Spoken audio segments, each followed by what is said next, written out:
Hey everybody, welcome back to the channel. I am your host, Willie B. Coyote, and this week we're going to be trying something a little bit different for the channel.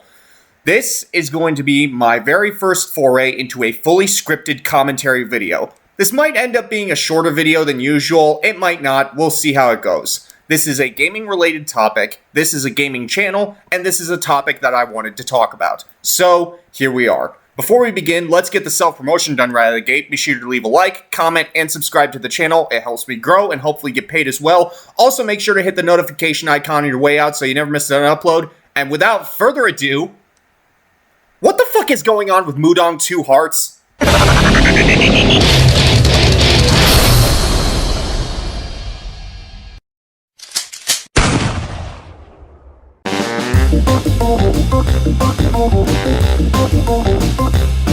Our story begins several years ago with EVR Studios, an independent game development studio from South Korea who had an ambitious idea for an ambitious game. They wanted to create a third-person tactical stealth shooter inspired by games such as Metal Gear Solid, Splinter Cell, and especially old-school Ghost Recon. Initially beginning development under the working title of Project TH and based off of a Korean webcomic titled Shaman, Mudang 2 Hearts was a project with a lot of promise. The game would be built on Unreal Engine 5 and was set to take place in a near-future setting where North and South Korea had finally made peace and begun negotiations to reunify into one country. These negotiations would almost immediately go tits up when, on the day of the signing of the reunification bill, the Korean National Assembly building in Seoul would be subject to a sudden massive terrorist attack, sending the country into full-scale martial law. Amidst this backdrop of military drama and political intrigue, the player would assume control of two distinct characters over the course of the game's story. The first being Ji Jong-tae, a North Korean Special Forces operator who had been transferred to a South Korean unit as part of a large-scale military integration program in accordance with the peace processes. And the second character being Gavi, a South Korean K-pop star who finds herself caught up in the ensuing chaos of the attacks and subsequent military crackdown. With these two characters would come two distinct gameplay loops, with Ji Jong-tae's part of the story being a gritty, tactical, Clancy-esque military thriller centered around his mission to investigate and stop the attacks, while Gavi's story would involve her trying to survive as she finds herself caught up in the middle of an elaborate conspiracy brewing amidst the building tensions as a result of the attacks. For the sake of transparency, I am glossing over a few other plot details here for the sake of time, but if you want to read more, the game's Xbox press release will be linked in the description box below. Getting back on track now, when I first learned about MTH, it was still called Project TH, and I found it while I was browsing through the gaming circles of YouTube for upcoming releases. As a fan of tactical shooters, particularly old-school Ghost Recon, this game looked very promising to me. The gameplay, the atmosphere, the premise, it all looked like it was going to perfectly scratch the itch that many old-school Ghost Recon fans like myself have had for a while now. And I wasn't the only one who felt that way either, because in June of 2025, EVR Studios would secure a spot on the Xbox Developer Showcase during the Summer Games Fest of that year, and would debut their first real cinematic and gameplay trailer in front of hundreds of thousands of concurrent viewers, and who knows how many subsequent rewatches on other channels. There would also be a lot of excitement from various big-name gaming content creators who were watching the stream, such as Angry Joe, Big Fry, and XQC, just to name a few.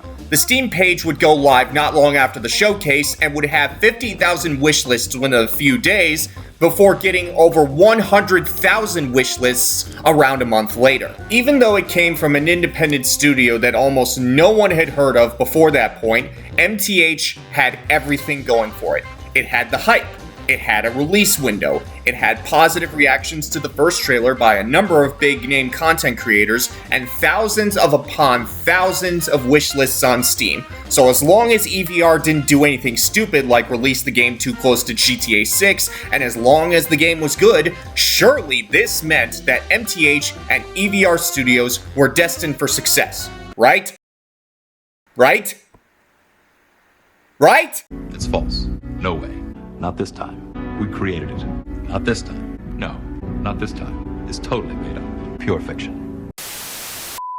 Mamma mia, mamma mia, mamma mia, mamma mia. I'll be making fucking dough in the pizzeria. On August 15th of 2025, the EVR Studios YouTube channel would upload this devlog video showcasing the animation work they were doing for the character of Gavi. This was the most recent of the many devlogs they had been posting to their channel semi-regularly for several years by that point, so it didn't seem too out of the ordinary.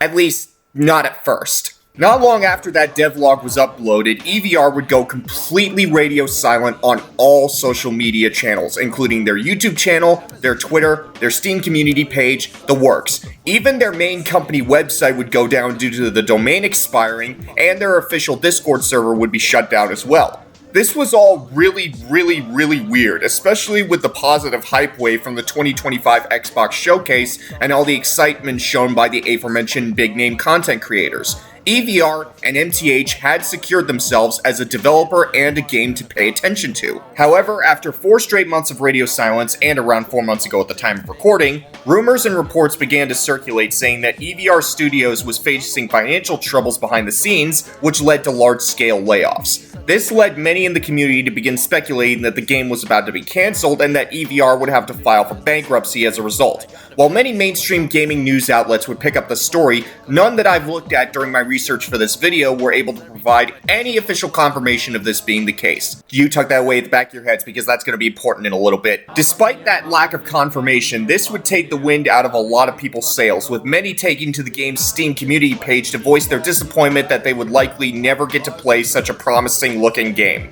I, however, was not entirely convinced. To be clear, I'm not trying to put on a tinfoil hat or make a crackhead conspiracy pinboard like Charlie from It's Always Sunny in Philadelphia and act like I have all the answers or anything. But the lack of official confirmation from anyone at the studio, both current or former, seemed really odd to me. After all, if the game was going to be cancelled, then surely they would have made an announcement saying it was going to be cancelled. Fuck me, even the day before, a game that was literally confirmed to be a scam had an official confirmation from its developers that it was being shut down. Of course, I'm just a Z-list gaming YouTuber with absolutely zero inside industry information to go off of. So how am I supposed to know for sure? For all I know, the rumors are true, and a game that I had been really excited for would never see the light of day. Just another upstart studio with big ambitions who flew too close to the sun, their game doomed to become vaporware. Just another story to be filed under L for lost media. And so, the clock kept ticking, and life went on.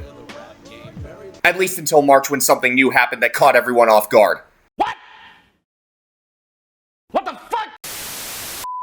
That clock keeps ticking like a metronome, and my thoughts keep telling me to get me home, but my balls keep telling me to let me On March 3rd of 2026, after 3 more months of radio silence, and after most of the gaming community had written off MTH and accepted that it was probably never going to come out, the EVR Studios YouTube channel would go live. Hold your horses there, folks, because it's not quite good news yet. A notification from the EVR Studios YouTube channel would pop up for a live stream titled Test. It was a black screen, it lasted for 45 seconds, and ended as quickly as it started. What this effectively meant was that the rumors about EVR going belly up and the game being cancelled had to be at least partially incorrect. See, while it does look like the studio has had some level of financial troubles and has experienced layoffs, there is at least someone behind the scenes who has access to the studio's official channels. So, what does all this mean for EVR and Mudang 2 Hearts? I'ma keep it real, Chief. I've got no clue. The only things we know for sure, thanks to the test stream, is that someone at EVR is alive, something is happening behind the scenes, and the game hasn't been cancelled.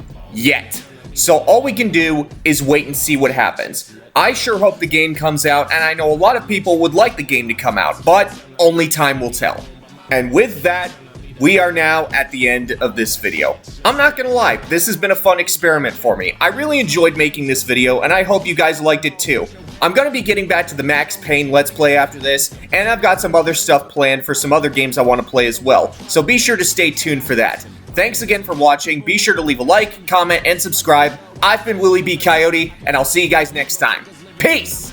I don't ever slow up, no I don't take shit. I got no love for the fakeness. If you wanna play tough and wanna hate this, I'll always show up.